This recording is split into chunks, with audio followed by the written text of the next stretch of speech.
Hi everyone, thanks for joining us for today's Minisode. My name's Fiona and I'm part of the Beta Change team, and today's my privilege and I'm very excited to invite Megan Paterson, or Dr. Megan Paterson, to our episode today. Megan is an absolute wealth of knowledge. She is an inspirational, not only mum, diabetes educator, and in 2018 was awarded the New South Wales Diabetes Educator of the Year Award in New South Wales, Australia. So congratulations, Megan, on all your achievements. Thank you. Thank you for having me. It's good to be here. Megan, there are so many different avenues we could go in interviewing you today, but the one area that just fascinates me, and I think everyone is just going to just really love to hear your story, is your journey as a mum, and a mum of a child with type 1. Yeah. Yep.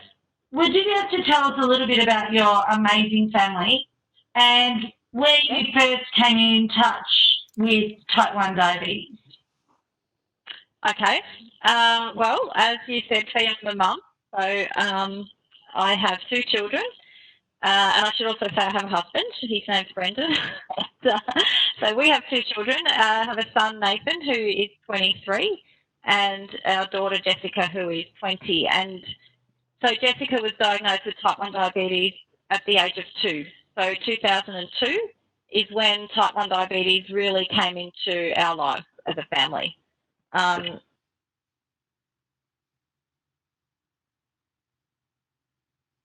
My background is nursing, so I have had some experience with diabetes as a nurse. I had prior to that, but my knowledge of diabetes was quite limited, and I certainly realised that at the time when my daughter was diagnosed with type 1 diabetes. It was a huge learning curve. So that's where diabetes came into our lives. What do you remember of those days in the initial phase of type 1? I remember having, I guess, it's a bit of a fog, I guess, when I think back about that time. Particularly, I'd say the first 12 months is just a blur, because having a toddler diagnosed with something like type 1 diabetes is just so completely life-changing, and at the time it just felt overwhelming. And you really, at the time, I remember thinking that life would never be the same again.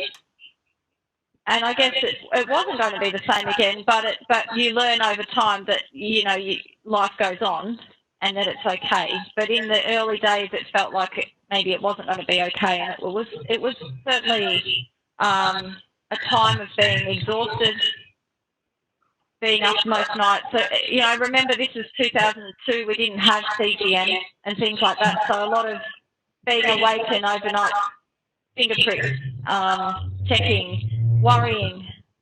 So that's what I think about when I think about those early days. How did you and then get through those days? Like, what actually got you through the next stage to the next stage to the next stage when you could actually look ahead for months in advance? Yeah, I guess in the early days, we were very lucky. We were living at the time in Newcastle, where we currently live now. Where originally we are from Victoria. And so all of our immediate family, as in our parents, were living in Victoria, and in Newcastle we didn't have a lot of family support. So that was difficult, but we were very fortunate in that we had good support, as in my parents would come up to Newcastle and help me out, particularly in the very early days. I remember them driving all the way through the night from home, coming up here one night when I rang them up beside myself because we'd been admitted to hospital again with, I think, gastro or something in the very early days of Jessica's diagnosis. We were also incredibly lucky to have neighbours at the time who were they're still to this day our very dear friends, and they're almost like family, who filled that role, I guess, as almost like parents to Brendan and I and grandparents to the kids, and they would just do all sorts of things to help us. So we had a lot of support around us. We were very fortunate to have good support. I think the other thing that I did that was really helpful back then, that I think is what helped, was I was able to go along to a support group. of a toddler group that was organised at the time by the team that we were seeing at the John Hunter, where I now work. But that's where we were going for our clinic, and they ran these toddler groups. And for me as a mum, being able to talk to other parents and see that that it was okay and it would be okay, and just being able to talk to people who actually got it was huge. And I guess that was something that really helped in those early days. Amazing. Like, to think back to 2002 when there wasn't really a huge amount of people on pumps, technology really wasn't. It was a new thing, technology, back then. Absolutely. Wow. Absolutely. So Jessica went on an insulin pump 12 months after her diagnosis, and prior to that was on a very not a very good regime of having twice daily insulin, morning and night, which nowadays we know is not an ideal way to manage a child with diabetes, but that's how it was done at the time. And that was really a really difficult thing to try and match up and keep on top of her, making sure she was eating enough. And I remember being really worried all the time about her eating enough. And I actually can remember I used to make sandwiches, Vegemite sandwiches, and cut them up into little pieces in a Ziploc bag. I used to walk around putting bits of bread in her mouth like she was a little bird. And I remember things like that. When I look back and I think, I can't believe I did that. But I was so worried all the time about her not getting enough food that I probably overfed her. But then we were very fortunate to be given the opportunity to go on an insulin pump. And at the time, there weren't any toddlers on insulin pumps in Australia. Jessica was actually one of the first toddlers to go on a pump in Australia. We were under an endocrinologist who was quite forward-thinking and very keen to start putting small children on pumps. And the pump, at the time, the pump totally changed our life because it meant that I didn't have to stress out so much about whether she ate or not. And you know, it's important to point out that back then pumps weren't like they are now either.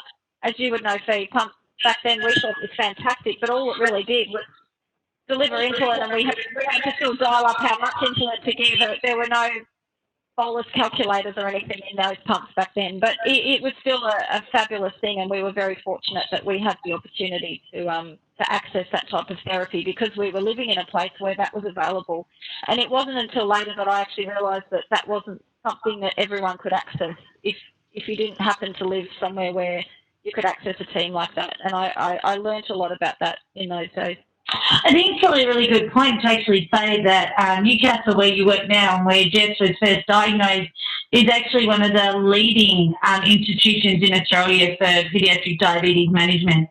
And it's amazing that you go back to 2002 and they were leading the way all the way back then. So they really were. They were. And because I didn't really know any different, I just thought that's how it was going to be.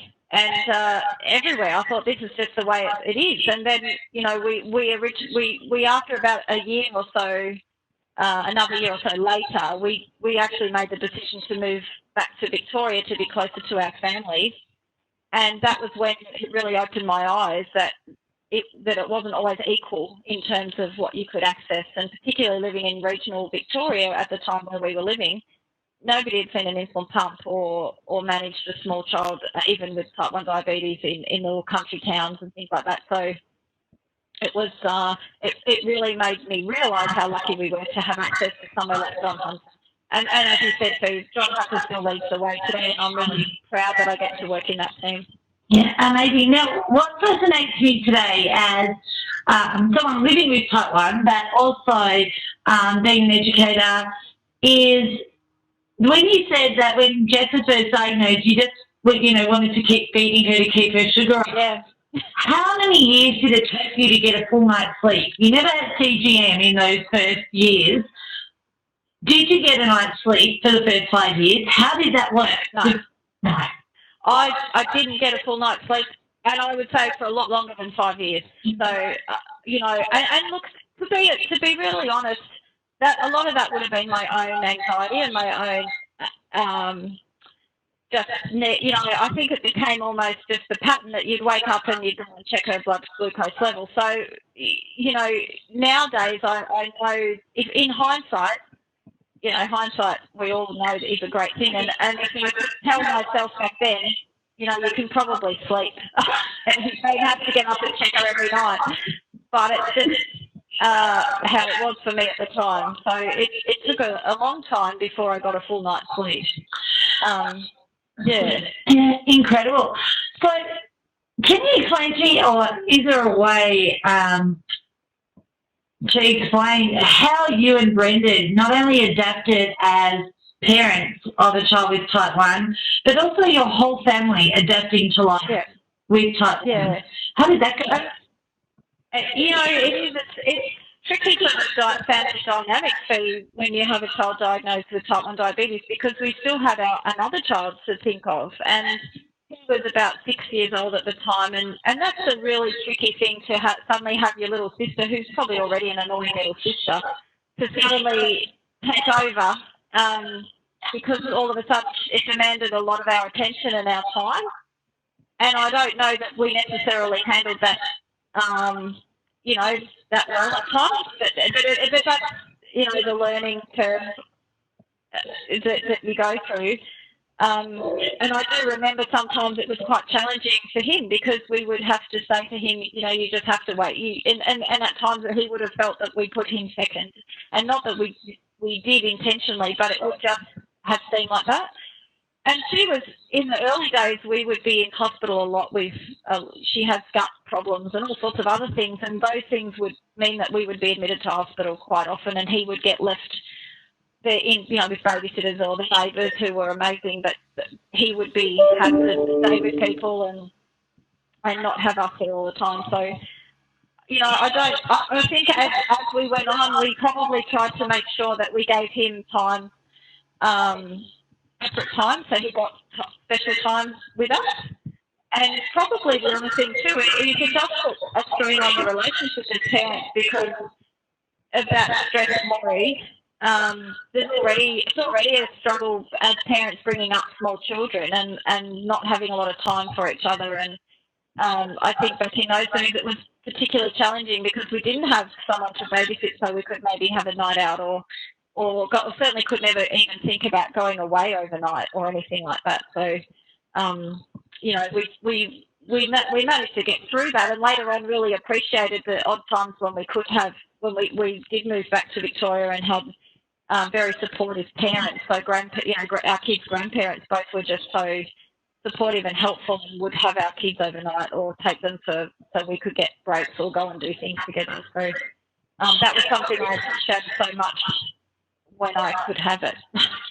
Oh, absolutely. It's amazing to hear this side and this story, because so many people in the beta change community will be able to relate to this. And, incredible. So you've done the toddler, you've done the transition into kinder, you've done the transition into primary school, tween years, teen years, young adulthood. Not sure that makes you feel old, by the way, but, we're going through the life stats. Yeah. Which has been most challenging? Have they all had their challenges? And what learnings have you taken from them? Well, they certainly have all had their own challenges, as parenting kids does, of all ages.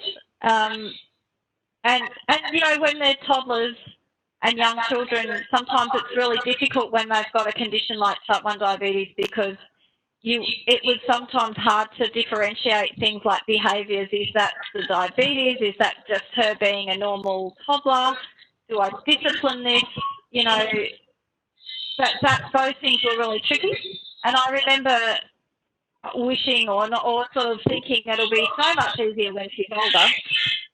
And, of course, it's not. It's just different challenges. So I guess for me personally, I found the adolescent years, and even now as a young adult, I find this time particularly difficult, because I no longer have that control. So if you think about having a child diagnosed so young, for the first probably 15 years, I've had a lot of control, particularly the first 10 years. I had pretty much, I was totally in control. I could reach across and grab her pump, and I could bolus her. I could, and she didn't really care. I could go in the night and test the blood sugar on her, or check her time went on, check her CGM or things like that. But then as she sort of got older, it started to be more, I don't want you to help me with this, and I found that difficult, and I still now do find it probably more difficult now because she's out there doing her own thing, and as much as I know she's smart and she knows a lot about her diabetes, you do worry as a parent about what they're doing and the choices they make, and they're the things we worry about anyway as parents. So you then throw type 1 diabetes into that. So they're the things I found difficult. I guess what I've learned now that I probably should have relaxed a little bit more when she was younger, because you don't get them back. You don't get those toddler years and those early years back, and you need to make sure you still enjoy it and not focus so much on the diabetes, which I probably feel like that's what I did. And not saying I didn't enjoy her, but I do get a bit sad sometimes when I think that it changed the relationship I would have had, or the journey, the parenting journey in those early years. And now, and in the adolescent years, the things that I've learned are that as much as they want to push you away and you think that you should back off and let them figure it out, it actually is a time when they really do need you to be there. And it's challenging because you might feel like you're nagging them and arguing with them, but in actual fact that you need to be there and be supportive and there to step in and help still. So, that's probably something I've learned. And I think important to say that I think diabetes it's not something that just happens to the child, it happens to the whole family. And if you look at it like that and see it as it's a family condition, and we talk about in my team I work in, we talk about it being the three musketeer disease, and it's all for one and one for all. And I can see how important that is in a family. But even now, as a 20-year-old, I think Jessica still feels like we're all there. Whether when she does need us, that was there to sort of help her in with her diabetes.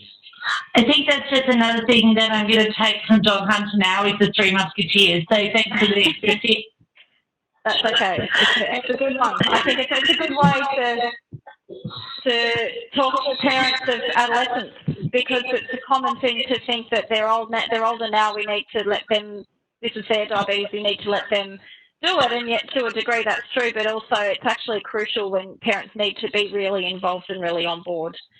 Absolutely. Yeah. Megan, leads me to the question that you're a healthcare professional, you work with toddlers, teens, all through young adults in your career every day. How challenging has that been when you do that during the day and then you go home to a teen at night? Yeah.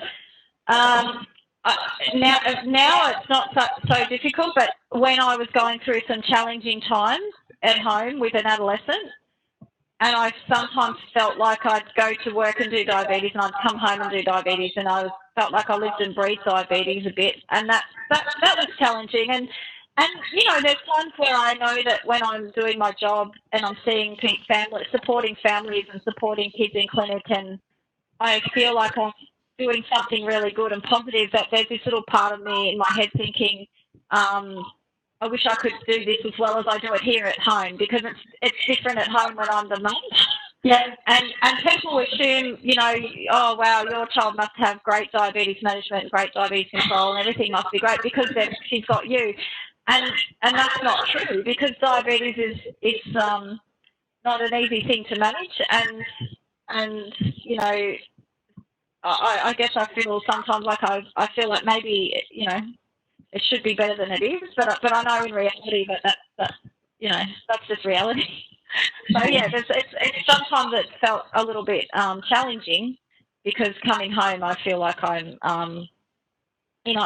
living and breathing it a bit, but also that I can't necessarily do the things I do at work with the kids I do at work at home, because I'm not the educator at home. I'm mum. Yeah. Yeah.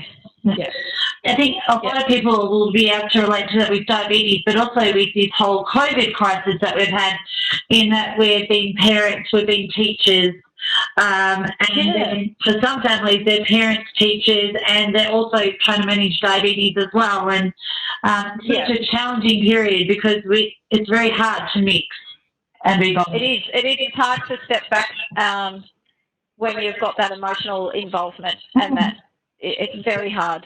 Yeah.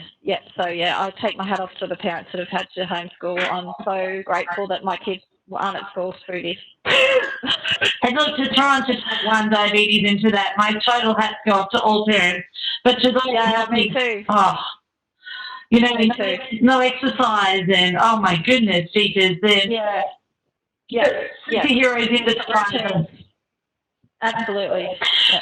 So, Megan, what about some self-care things that you might have done over the years? Is there anything you and Brendan did? Is there anything that you did? Was it that you went and got your nails done? Was it that? Or is it that you just went for walks on that beautiful beach in Newcastle? What did you do then? What do you do now to help you stay grounded and to get through some of those challenging times? Yeah, I guess when the kids were younger, probably just little things like particularly when we were living closer to family and had the option of being able to have a grandparent, babysit. And so particularly, we could take, say, our older child, Nathan, to have some time just with him. I think that was a really important thing that we learned, to try and spend separate time with him. Just little things, like you said, going for walks, doing little things. I mean, I didn't probably do a lot, but one of the things I think that was really good for me back then was going back to work. And I think I only went to work one day a week, but it was so good to go and do something. At the time, I wasn't doing diabetes, and just to do something different. And that probably made me better at being at home, I think. And to look after, particularly looking after a small child with diabetes. I was really scared about putting her into daycare. I remember that. And I remember thinking, I didn't want to do that. And somebody encouraged me to do that. And it was probably the best thing I did. It was only a day a week, probably. And probably now thinking back, it might have only been a few hours. But it meant that, I got those little bits of time, little breaks. And as I mentioned before, the support group at the time, I remember just feeling so relieved to meet other people who really got what it was like to have a small child with diabetes, and we would then support each other. I mean, we would take turns in looking after each other's kids, and just to give each other little breaks, and just to speak to someone on the phone, just to talk through things with, and so those things really did help me.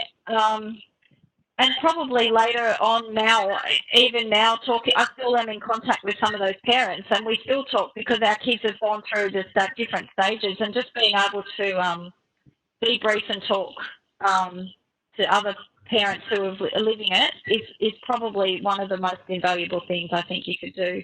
And diabetes camps.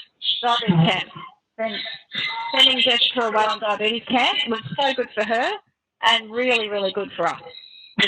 As a family, I think. That gave her a couple of days away, knowing she was safe and well cared for, and giving us a little bit of time as a family. Just to have a little tiny break from having diabetes there, for those couple of days was good. And I encourage people to send their child on camp. It's the best thing. There's something that I often refer to as, I can't tell you what it is, but I believe it's the magic of camp. Something happens on camp that...